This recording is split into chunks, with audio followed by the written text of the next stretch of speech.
And we are back with a black to hoodies and black tees. I said black to hoodies. Back to hoodies and black tees edition of the Doing All Right podcast. We don't redo the intro. We got one take. We own it. Me and Bryan Broaddus sitting here, comfortable as hell on this nice furniture, about to take a nap in the middle of the show. Yeah. I'm gonna keep him awake. He gonna keep me awake, and we're gonna give y'all some fantastic content. Bryan, some developments happened in Cowboy land yesterday. And, you know, it's always something. We can never have a good offseason without something going on, without some sort of treachery afoot. And then you said you had some questions for me. So I get to, yap to y'all and answer questions later on. But, Bryan, George Pickens signed his franchise tag. He did. Is it over? You know what I mean? Is the nonsense over? Is there still treachery afoot?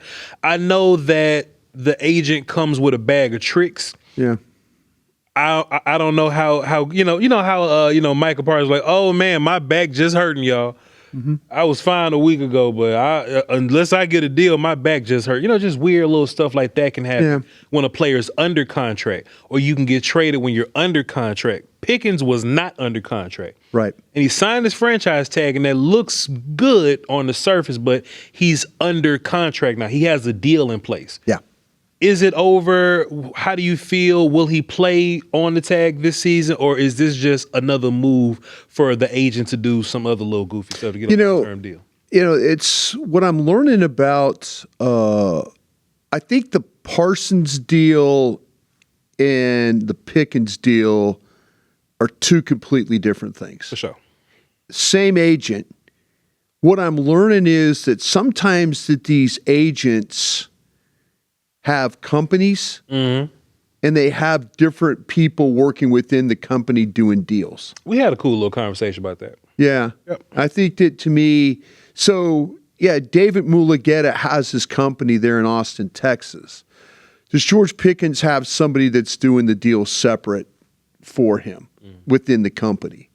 So, I'm learning a lot of things. I'm learning a lot of things about the various how organizations run and how the players. It's not just Mulugeta on the phone all day with Jones. Mulugeta is happy. He's proud. Like, there's some times that you will see agents, like they'll be very, very, like, well, I don't want to say that we represent 100 guys. Yeah. Because player 97 and player 54. They're like, wow, why is he represent so many guys? They're making vet minimum or something. Yeah. Well, David Mulugeta is proud about the fact he's got all these players. Yeah. He's like, I got all these players because we do a damn good job. So I think the thing with Pickens, I think there's there's an understanding in David Mulugeta's camp that George Pickens has to do things different than Micah Parsons. Mm-hmm. George Pickens can't afford to be a guy that doesn't show up. He can't just lay on the medical table. He can't lay on the medical table. See, this is where I think that the George Pickens and the Micah Parsons thing is completely different. Same agent. Yep. Micah Parsons got butthurt. Jerry Jones got butthurt about the whole situation. The more you dig in, the more, and I'm not sitting here carrying water for Jerry Jones because I'm kind of learning it from both teams. But what I'm understanding was that Micah Parsons, as we talked about before, Voch, Micah Parsons felt that he can negotiate with Jerry Jones and maybe save 3% of a commission on his contract. Micah Parsons welcomed the opportunity to talk to Jerry Jones. That's what I'm learning. He really did. He thought that he could negotiate with Jerry Jones. Yeah. And Jerry Jones is like, okay, if you want to step in this arena with me, this is how we can do it. Yeah. And the more I dig into that, the more I realize that Jerry Jones, and this is coming from both sides, Jerry Jones has a legitimate gripe about how the Micah Parsons thing went down. He didn't lie the way national media says it. National media makes it seem like, and not carrying water. I'm just telling you, I'm learning both sides of this thing. I was learning with you. Yeah. So I'm vouching for you. Yeah. You ain't just, I was there. Yeah. I was there. Yeah. So look, Bryan's not trying to defend the Jones. I never worked for the Joneses. I'm not. I never worked for the Joneses. Yeah. I just kind of do part-time on their stuff, and I work, you know what I mean, with them or with Eagleton and all that. Bryan not just defending Jones right now. I'm not. We learned some stuff. Go ahead. I'm just saying, though, there's things that Micah Parsons did that Jerry Jones believed that he was negotiating with Micah Parsons. Yeah.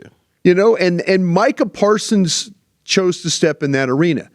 Well, I'm saying this because it's a David Mulugeta client and, you know, and all that.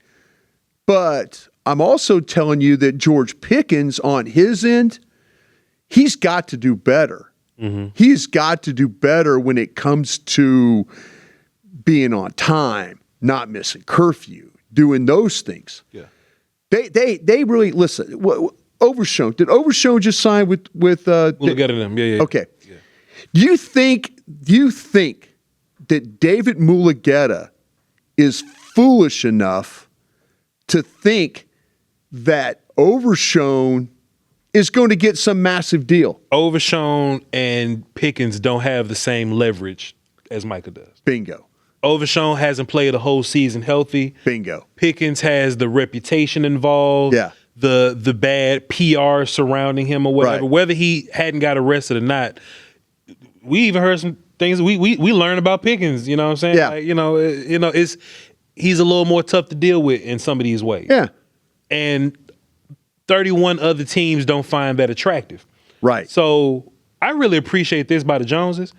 I'm not going to give them $40 million if nobody else will. Right. Pickens. Right. Nobody else got a high draft. Like, y'all don't want to trade the ones. Y'all don't want to trade the twos. Some people seem to believe that it's a narrative that Pickens doesn't have a market. Pickens ain't got a market. Now, it'll benefit Pickens to go out there and play and be under good behavior one more year. Right. And then maybe the market will be a little better. Right. Like, do it again. Right. But as of now, the Cowboys gave the offer. Hey, y'all can negotiate, if you want to. You can call it non-exclusive, yeah. And I love it. And nobody gave Pickens 40. Nobody gave Aubrey 10. You know what I mean? Yeah. So this is what the market is. See, the thing with Aubrey, they went in there, with Todd France. Aubrey went in there with the attitude like, yeah, we're talking $10 million here. Mm-hmm. We're gonna shoot for the moon. France did it with Prescott. Nobody's come close to what Prescott's making right now. But Dak has a lot more leverage than he does. Than the and you know what? And you know what the difference between Dak and the kicker is? The kicker doesn't have the stomach to let it run. Dak hung in there. Dak hung in. Dak ain't care about social media. Yeah. Dak hung in there. Yeah. The kicker didn't have the stomach. He would DM him. And I'm saying that as and we all have level of comfort. We all have level of, tolerance. Tolerance. I don't get too happy when people come after me on social media. Yeah. And I fight back and all that, and they'll clap back Bryan stuff. But Dak had the stomach to see this one through. Where Aubrey's like, what do you offer me? $7 million? Okay. I'll take that. Here we go. We're cool. Everything's good. 4 years, great. Yeah. Where Dak's like, we can get 60. Let's get 60. Let's get 60. Let's get 60. I mean, what Dak went through to get to $60 million was incredible. Yeah. I mean, he went through tags and play. He didn't miss no days of practice. I mean, Dallas could have very well said, we're not signing you. Yeah. We're not signing you. Dak bet that somebody else would, though. Yeah. And it might not be for $60 million. But see, that's where they're at. There's certain levels of tolerance with these contracts. Dak had the tolerance. Yeah. The kicker didn't. He didn't want any part of dragging this thing out. And then Micah Parsons, you learn about Micah Parsons. The same with George Pickens. George Pickens, overshown. They really don't. We're all worried about David Mulugeta for overshown. But David Mulugeta can tell his client that, like, hey, listen, you know what? If not the Cowboys, we'll go somewhere else, if that's the case. Yeah. But is someone else going to pay him? We'll see. Yeah. We'll see if that's the case. We'll see. But these deals are all different. But George Pickens, bottom line, what he has to do, have another all-pro season, and then, like, clean up the PR a little. Clean up the PR stuff. Yeah. Clean up the PR stuff, Yeah. Bryan, I was looking at your notepad over there. Yeah. You got some looks interesting now, Bryan. What how many items you have on that notepad? I got a couple. I got a couple items I want to get to. I was, we got a couple items we get to. Let's do it. Question I have for you. How do you think Christian Parker did in his first draft? How do you think he did? And do you think Christian Parker came out of this looking better?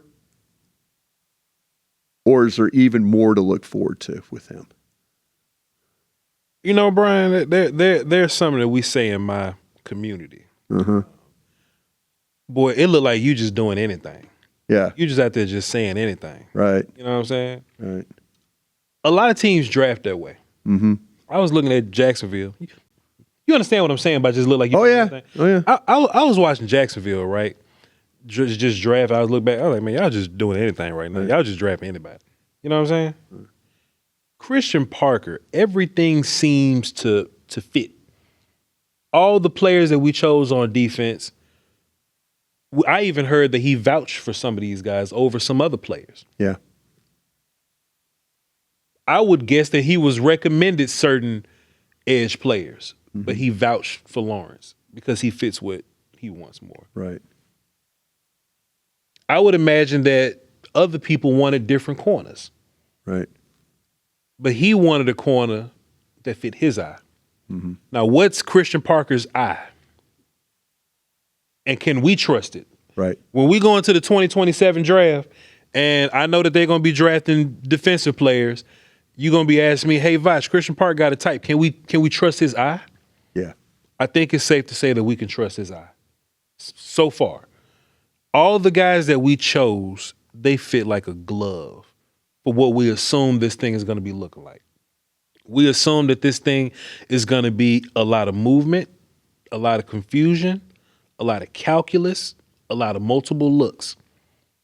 Everybody that you chose got more than one job. You know what I'm saying? Right. Everybody that you chose got more than one job, and they kind of fit into this thing that we're doing. I'm also going to add D. Winters to this conversation as well. Yeah. I mean, that's a Jones thing as well. But if you look at what this defense was, we just did the exercise yesterday. I know y'all don't miss shows, so I know that y'all saw it. But if you happen to miss yesterday's episode, I went to our LADS, which is our depth chart website, and they had these archives up there where you can go back and see what the Cowboys depth chart looked like September of last year, September of 24, September of 23. All them dudes gone, Bryan. Yeah. We did this yesterday on the show. Y'all go watch it if you haven't. All them dudes gone, Bryan. Yeah. And all these new dudes are kind of fit in the image of Christian Parker. They have to pass Christian Parker's yearly inspection test. You know what I mean? Right. So if I just run down some of the guys, well, we got Gary playing edge. Malachi Lawrence going to be playing edge for us. Jalen Thompson, we never value safety, Bryan. Jalen Thompson going to be in here helping out. D. Winters going to be in here. And if you just look at the draft, Kobe Durant going to be playing on the outside. These are all good players, Bryan. Right. It ain't a Nolan Carroll in sight. It ain't a Darryl Worley in sight. Right. Ain't no Dontari Pose here, 39-year-old Dontari Pose. You know what I'm saying? Everybody that the Cowboys have brought in, they can play, or it seems like they have a role that makes sense for what's happening here. So then when you go straight to the draft and go, all right, Voch, does Caleb Downs fit what the hell going on? Hell yeah. Does Malachi Lawrence fit what the hell going on? Hell yeah. It's an argument that Ruben Bain probably don't fit what we doing. He's a good player, but he don't fit what we doing. Top 5 player on my board, but what we doing, he probably don't fit. Malachi fit like a glove. Yeah. Jaysean Barham fit like a glove. And that's how I think you're going to be graded on this draft. Take Overton away. Take Overton away right now. He's one of your last picks in the 4th round. But this class will be graded on Downs, Lawrence, Moore, and Barham. Those 4 guys are what this draft is going to be graded on. And if all those guys fit in this system perfectly, and you can hear Will McClay, Christian Parker, the Joneses, they all echo the same things about these guys. You can listen to Secret Audio on .com. You can listen to press conferences. They're all smart. They all do this. They all do multiple jobs. They're all versatile. Oh, Jaysean Barham. Oh, he's smart. He played under Wink Martindale. Wink Martindale got complex defense. Oh, Caleb Downs, Nick Saban, complex defense. Oh, Devin Moore, you was able to do this. You could play. You was good in man. You was good in zone. I saw you versatile. You see what I'm saying? Yeah. I don't think that they was just doing shit on behalf of Christian Parker. I'm interested because I'm kind of thinking he's got a good eye. Yeah. I wonder about the Overton one, though. Mm-hmm. I wonder about that one. Yeah. But the trade that they make for Winters, and it kind of supplements what I still think he needs another linebacker. Sure. Of the Lawrence, okay, we know Downs. Okay, we'll do this. The guy that contributes the most, and you're probably going to say Downs. The guy that you think, though, and it's almost the old crystal ball thing that we did yesterday, but the guy that you feel like contributes the most when you start to talk about Downs, Lawrence, Barham, Moore. Would you like me to rank them? Yeah, if you would. What my crystal ball says? Yeah, if of the guys that you feel like, okay, we're gonna get to the season, and these are gonna be the guys of those 4 guys. Because I shouldn't overtone. It's okay. Maybe I'm wrong about that one, but Gotcha. But the 4 guys, put them as the guy that contributes the most to the success of the defense, to the guy that contributes the least success of the defense. I'll even rank them for you. My crystal ball says, I see you all going to World Springs next week. Bryan, tell them about it while I rank this up for you. I knew you were going to do this. Yeah, my friends over at World Springs, and I know, Voch, you're a big workout guy. We've established that whole thing with you, and you know, you always come in here and you're like, man, Bryan, I'm a little beat up today, and you're like, I'm thinking, well, Voch, I got something for you. I got a plan for you. If you just finished that workout like Voch has, and you need to recover the right way, my friends at World Springs can help you out. Just head over there to worldsprings.com. You can see the QR code there on the screen. Use it. Use that code. Click on it. And the code is that CGM. And that gets you 30% off your soak reservation. That's that cold dip. Boy, that brings your body back to life. Reggie White, I used to watch Reggie White do the cold dip all the time. Brought him back to life. It's a perfect spot to relax your muscles, reset your body, and get ready for your next session. And later on, we'll be giving away to one lucky fan a post-draft recovery VIP giveaway. That's very soon, so stay tuned. That's worldsprings.com. Click on that code, and you will be thanking me. Again, Vochi, pro tip, go during the week. Monday through Thursday. Yeah, go during the week because they're a busy outfit on the weekends, and rightfully so. Thank you, World Springs. Bryan, I want to add one bit of data to this before I get my ranking going. So that little 90 seconds there gave you a chance to kind of put these guys in order? Plenty of time. Thank you, World Springs. Plenty of time. I got one bit of data I would like to ask you for before I present my list. Okay. Do the Cowboys trade for Jordan Brooks? No. Okay, here's my list. If the Cowboys do not trade for Jordan Brooks, my ranking goes as such. I think we'll get the least out of Moore year one. Okay. Evan Moore, the cornerback from Florida. I think that's okay. Based on how the depth chart is built right now, you got a bunch of veterans that they're expecting something of. Bland, and you got Durant. Revel is a guy that they expect to ascend. You hope. You would hope. Dime looks, I would imagine Downs gets involved in that. So you don't need an extra corner for your dime looks. Yeah. Injuries happen. Yeah. You could use more, but if injuries happen, any of these guys can get more rep. So I say Devin Moore was kind of a guy that got banged up too himself. Got a little coming out of Florida. He's an injury guy. He's an injury guy a little bit. But they say it was bad luck. They say it was bad luck. They say it was bad luck. Got you bad luck, yeah. Hey. All right. My third guy, Bryan. Okay. Put me on phone. Put me. Malachi Lawrence is my third guy, Bryan. Mm-hmm.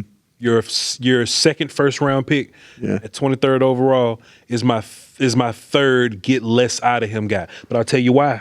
Okay. Tell you why. It ain't got nothing to do with him. Well, that's a nice transition, by the way, from Zach in the back. That's how Zach and them. Yeah. I'll tell you, it ain't got nothing to do with him. It's just the room that he's in.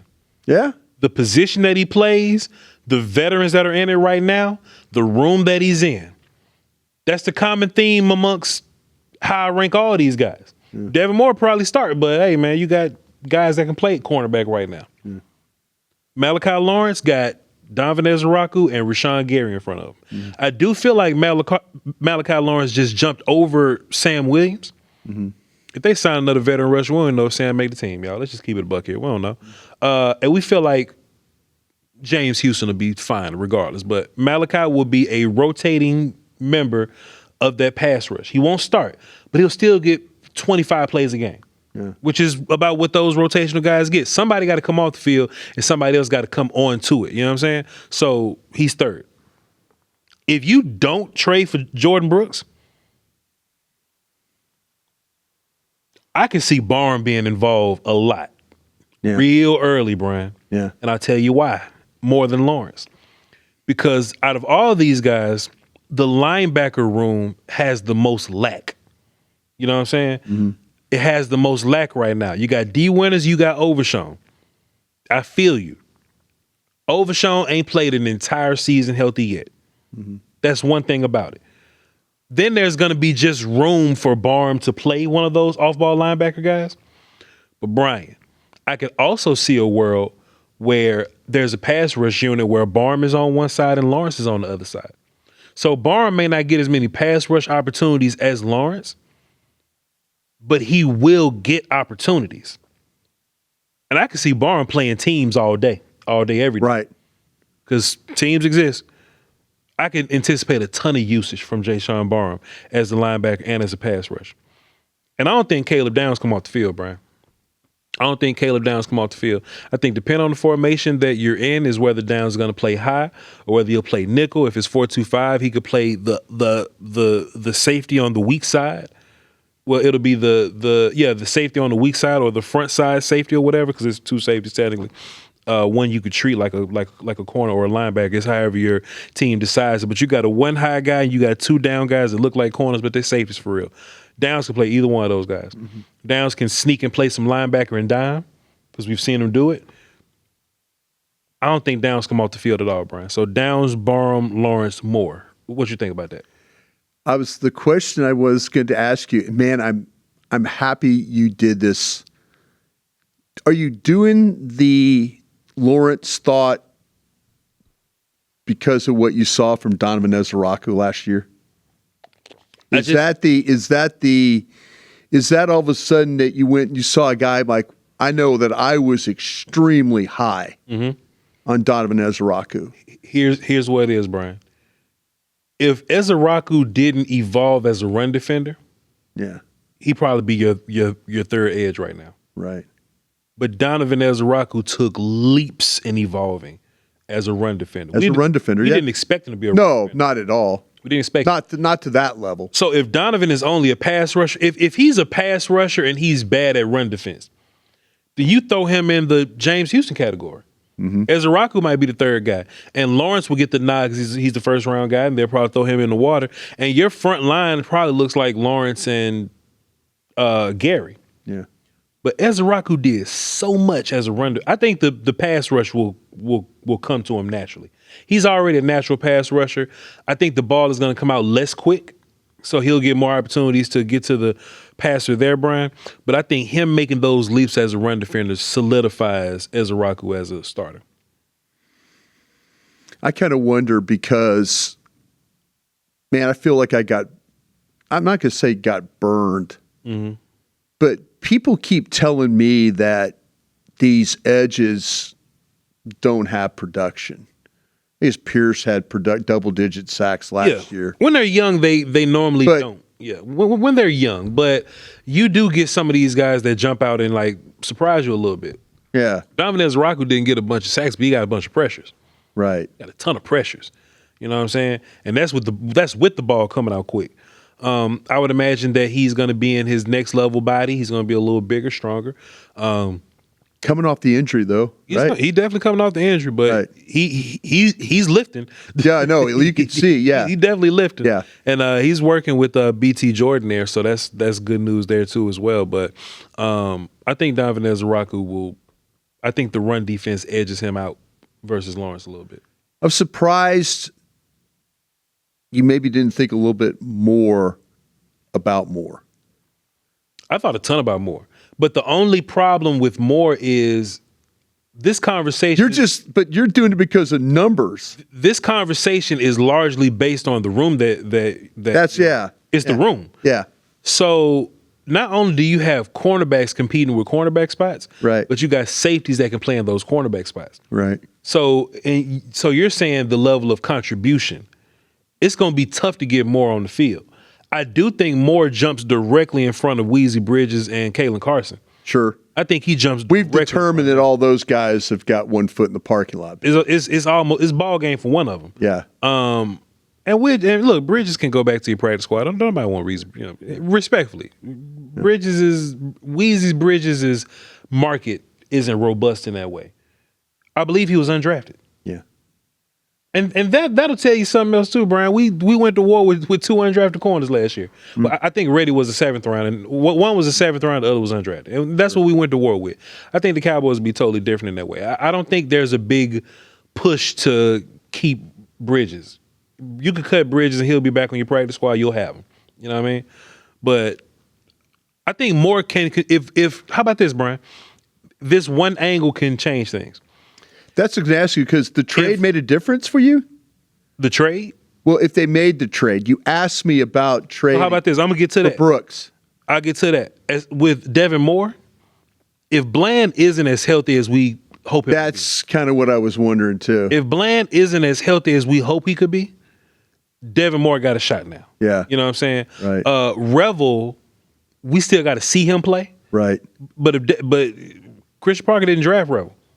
Christian Parker's, I'll talk about Revel because Stephen Jones talked about Revel. There's things that people within the organization seem to be telling outsiders that the Christian Parker group is okay with Revel. Okay. And I say okay, but sure. Sometimes you bring guys in or bring coaches in and Osa got to go. Yeah, Donovan Wilson can't come back. Got to go. Got to go. Right. There's certain things. There's certain things that coaches come in. They're like, that's not my. Christian Parker has approved of Rev. He embraced, and I wonder if this is one of those trading prisoners for prisoners. Yeah. That maybe the Joneses and Will said, hey, we got this kid. We thought of him as potentially a top 10 player when healthy, and then work with him. And Christian Parker goes, okay, you do this for me, I'll do this for you. Yeah. And I hope that Revel, I hope he comes in and does everything that we think he can. Mm-hmm. Let me ask you this. Yeah. Is there more pressure, and this is a coordinator question, is there more pressure on Parker? I guess maybe because the defense was so poor. Mm-hmm. But is there more pressure on Parker than on Schottenheimer? No. And I say that I don't think so at all. I say that because Schottenheimer has to keep this offense rolling. Sure. And there's been so much focus on the defense. Yeah. You remember what I told what's my man's that coached at UCF with Lawrence, and he's with us now. It was Saturday. It was the he was the coach that came over. we talked. Yeah, I was in the hallway talking to him. Yeah, right. And I was like, man, y'all are in such a position that it was so bad last year. Right. Any improvement's gonna Help. have a parade throw for him. Yeah. That's what I told him. This is why I think it ain't no pressure on Christian Parker. All you got to do. And Bryan, listen to how we talk about it. I was on the break yesterday talking about this. I was like, man, can you just get us to 18? Mm-hmm. If he gets the Cowboys defense to 18th best in the league, we're gonna talk about him like he's a mad scientist, Bryan. Yeah. Because you flipped the Cowboys from the worst defense historically into 18. We're gonna throw a party for him off the rip. So that's one reason why I think the pressure ain't that bad on Parker. Yeah. And two, and this working both ways. Why it's pressure on the other. Two, Christian Parker gets to lean on the Cowboys offense. Coach Beam. Coach Brim. We was talking to Coach Brim in the hallway. Christian Parker has the Cowboys offense to lean on. You know what I'm saying? To make his job easier. Yeah. But on that token, that's why Schotty has a lot more pressure. Because he's got a first-year defense coordinator that never called plays before on the opposite side of him. You know what I'm saying? Yeah. So he has to be better than what he was last year. There's much more pressure on Schotty than there is Christian Parker. Yeah, I was on a podcast yesterday for D Magazine. You stay working. I know. You went over there? No, they did the virtual job? Yeah, they asked me to come up in there. That's all. I'm like, no, I gotta do it here. It was right after the stack. Okay. I think I did something foolish. What'd you say? I think they're gonna have a top 12 defense. Cowboys? Yeah. I think people don't want to hear me say this, Bryan. is that being a homer? Bryan, secretly, I worry more about the offense being as good. Bryan, I'm with you. Yeah. Secretly, I'm with you. Yeah. But I can't say this because he ain't never called plays, Voch. You being a homer. Yeah. We got to see it first. All this. Listen, getting to visit with him. Bro.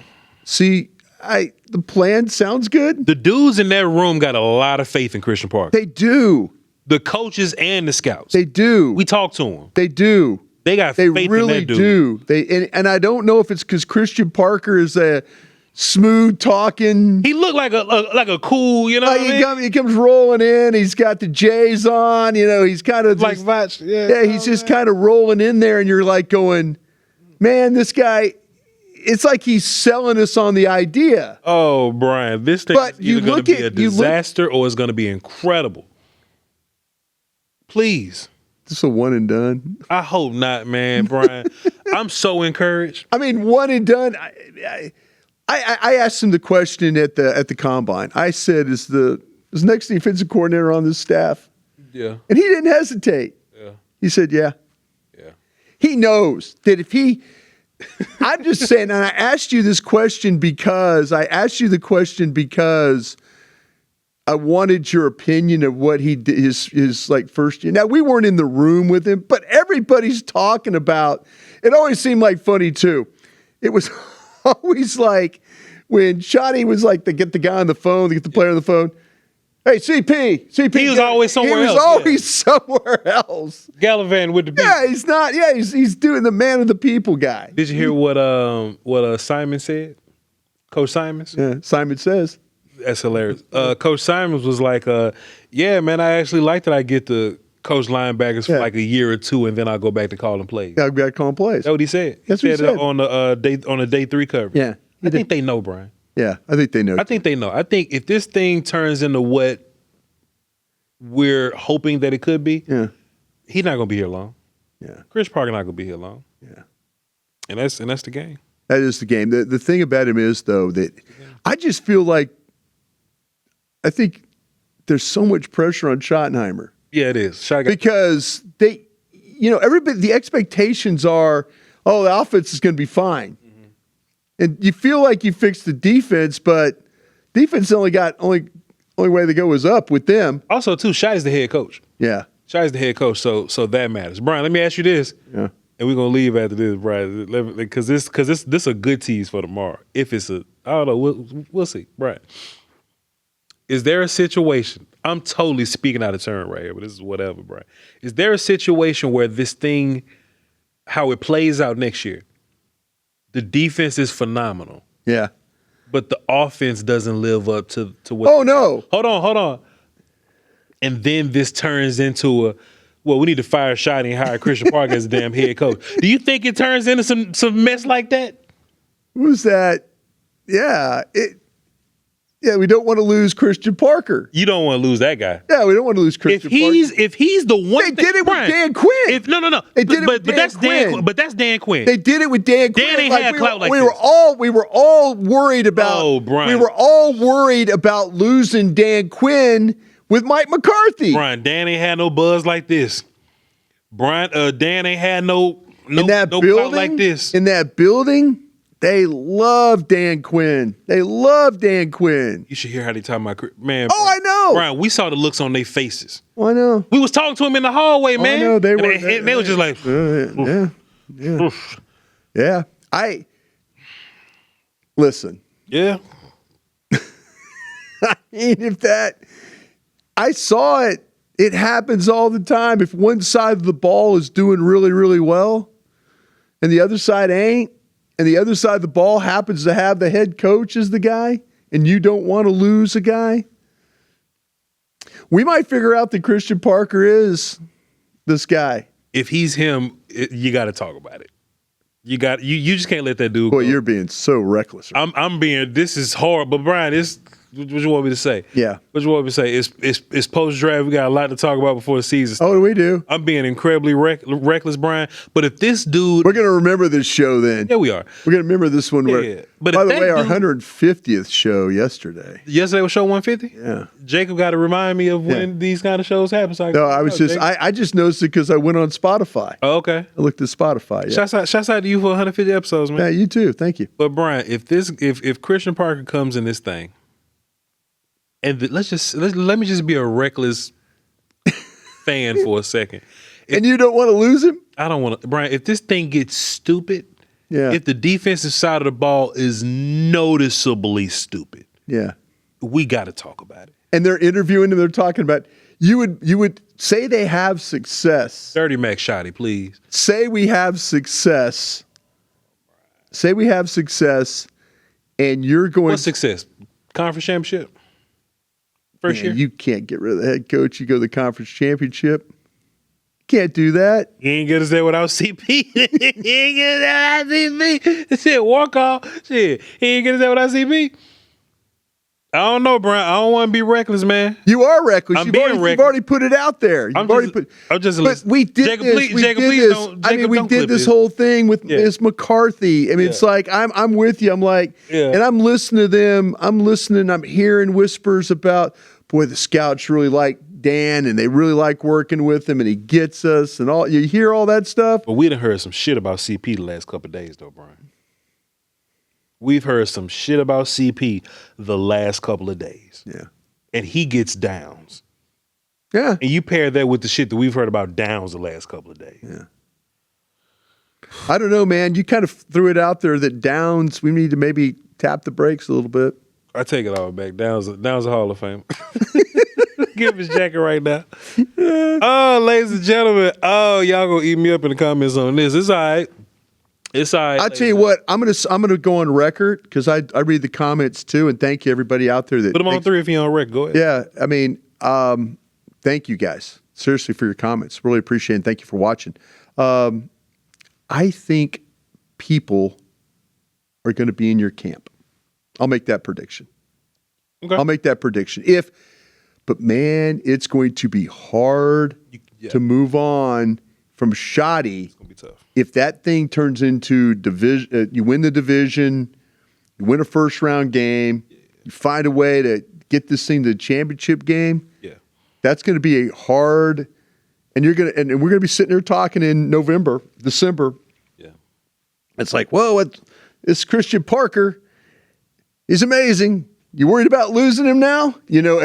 As all these other teams are falling apart and needing a young guy with cultural builder and all that kind of stuff. I'll say this. This is where let me maybe Philadelphia. Maybe he goes back to Philadelphia. That'll suck. But let me speak rationally for a second. Yeah.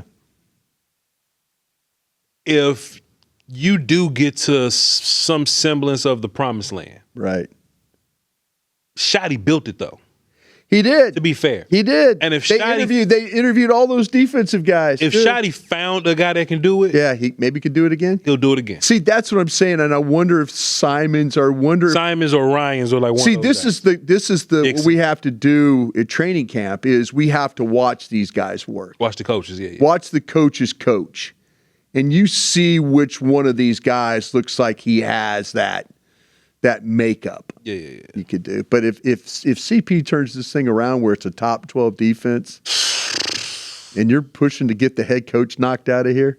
Well, I ain't got a lot of sleep, bro. I'm just saying anything. You know what I'm saying? We take it back to the top of the show. If I just saying anything, don't worry. I ain't saying that. I tell you what, though, it's interesting to think about it that way. It's fast. It's a fast. Because I was willing to move on from Mike McCarthy. That's just because I'm not a Mike McCarthy fan. Yeah, me neither. I was right there with you. Yeah. Ladies and gentlemen, go in the comments, tell me if I'm tripping. I don't know. I think people are going to agree with you. Let me know if y'all agree or not. It'll be interesting to have that. Better watch out what's about to be the thumbnail title here. Christian Parker, next head coach of the Cowboys. It's CP next head coach. The game gonna be the game, Bryan. You know how they do us up in here, man. Our guys behind the scenes. Jacob will run a headline. He will run a headline on you. He found a way to edit a fight between me, Marcus, and Dave Hellman. Like, and they all tagged me on Twitter about it. I was like, how y'all find it? I see the video. Let me tell y'all about Marcus Moses and Dave Hellman. I say, damn, how they get me like that? Yeah. No, we appreciate those guys in the back. Hey, we appreciate y'all too for tapping in with us. Crown Globe Media is where you find anything that you're looking for. Go tap in with our friends at World Springs. Tap in with the merch. You can get whatever piece of clothing and whatever logo and knock yourself out, man. Yeah, make sure you like and subscribe. Those things help us too. There you go. Knock that out as well. Hey man, the website's gonna keep being our place to put everything. Even though the draft stuff is about to come and go, we'll keep going to the website. We'll keep changing the website, putting things on the website. Our thoughts and opinions. If me and Bryan want to do like our roster stuff one day when it comes around, it'll be there. Predictions. We'll start putting that stuff on the website. You'll get it there. Crown Globe Media on Twitter, and I'm Voch Lombardi. We'll catch y'all next time. Crown.